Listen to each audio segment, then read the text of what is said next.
राधे राधे दोस्तों, आज हम इस वीडियो में जानेंगे माता रुक्मणी की मृत्यु कैसे हुई थी। आइए इस वीडियो को शुरू करने से पहले आप लोगों से रिक्वेस्ट रही है, आप लोग इस चैनल को सब्सक्राइब करें। राधा कृष्ण और कृष्ण राधा दोनों के विषय में हमने पहले से वीडियो बना दी है, लेकिन जब बात आती है माँ रुक्मणी की, तब उसके विषय में इस वीडियो में हम बात करेंगे।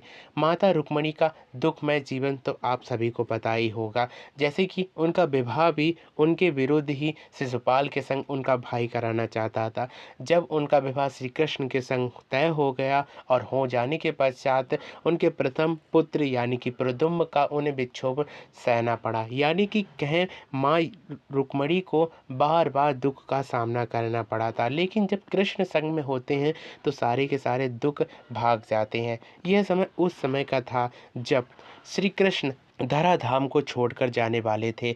जरा नाम के ब्याज ने श्री कृष्ण पर बाढ़ चलाया, जिसके कारण श्री कृष्ण अब जाने ही वाले थे। श्री कृष्ण के समक्ष अर्जुन आया और अर्जुन से श्री कृष्ण ने कहा कि 7वें दिन मेरी द्वारिका मुझसे दूर हो जाएगी, यानी कि मेरे जाने के 7 दिन पश्चात द्वारिका समुद्र में डूब जाएगी। और समुद्र डूब जाने के कारण सारे जितने भी द्वारिका के वासी हैं तुम इंद्रप्रस्थ ले जाना, क्योंकि मेरे जाने के पश्चात द्वारिका डूब जाएगी। तब अर्जुन यह बात सुनकर श्री कृष्ण उसी क्षण वहाँ से अंतर्ध्यान हो जाते हैं और गोलोक धाम में पहुँच जाते हैं।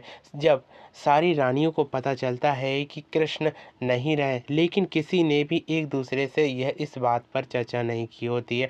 अर्जुन जब द्वारिका में पहुँचते हैं और सारी जितनी भी पटरानियाँ होती हैं और जितने भी उनके नागरिक होते हैं सभी से कहते हैं कि आप इंद्रप्रस्थ चलिए, श्री कृष्ण का यही आदेश है। सारी रानियां और उसमें प्रथम यानी कि रुक्मणी जी भी चली जाती हैं। रुक्मणी जी भी जब इंद्रप्रस्थ के लिए जा रही होती हैं, जब श्री कृष्ण के समक्ष अर्जुन अपना गांडीव चलाते थे, तब गांडीव चलाने के कारण ही श्री कृष्ण के समक्ष ही उन्होंने महाभारत का युद्ध जीता था। आज का समय भय था कि श्री कृष्ण के जाने के पश्चात अर्जुन का गांडीव चलाना ही भूल गए थे। तब वहाँ पर वहेलियों ने आकर आक्रमण कर दिया, लेकिन बहुत से ऐसे भी वहेलिये थे जो उनके जितने भी नागरिक थे उनकी स्त्रियों को हरण कर ले गए। कुछ नागरिकों को बचाते हुए अर्जुन ले गए इंद्रप्रस्थ। इंद्रप्रस्थ में जब रुक्मणी जी को पता चला कि कृष्ण नहीं रहे हैं, तब उनके मन में बहुत ही ज़्यादा विक्षोभ होने लगा और कहने लगी कि यह प्राण श्री कृष्ण के लिए ही थे। जब प्राण नहीं तब श्री कृष्ण के संग ही मुझे रहना चाहिए। तब सारे के सारे जितने भी इंद्रप्रस्थ में राजा और महाराजा होते हैं सारी पटरानियों को समझाते हैं कि यह कार्य नहीं करना चाहिए।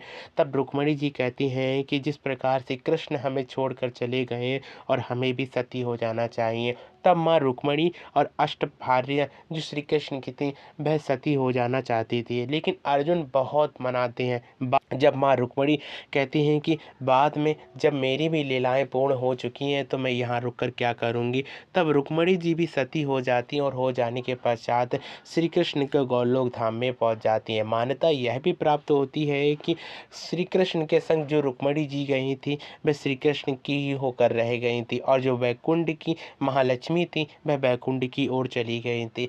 यह भी कहा जाता है कि आज भी गोलोक धाम में रुक्मणी जी रहती हैं और गोलोक धाम में श्री कृष्ण वैसी की वैसी सारी लीलाएं करते हैं जो द्वारिका में करते हैं, क्योंकि श्री कृष्ण का ऐश्वर्य, प्रेम भाव और बाल लीलाएं भी श्री कृष्ण के गोलोक धाम में होती हैं। रुक्मणी जी जब धराधाम को छोड़कर जाती हैं तब श्री कृष्ण बहुत ही ज़्यादा प्रसन्न होते हैं, क्योंकि सारी लीलाएं पूर्ण हो जाने के पश्चात रुक्मणी जी का भूतल पर आना सफल हो चुका था। रुक्मणी जी चरित्र से हमें बहुत सी शिक्षाएं मिलती हैं। रुक्मणी जी का जब विवाह श्री कृष्ण के संग हुआ था उसके पश्चात श्री कृष्ण ने हमेशा रुक्मणी जी को सुख ही पहुँचाया।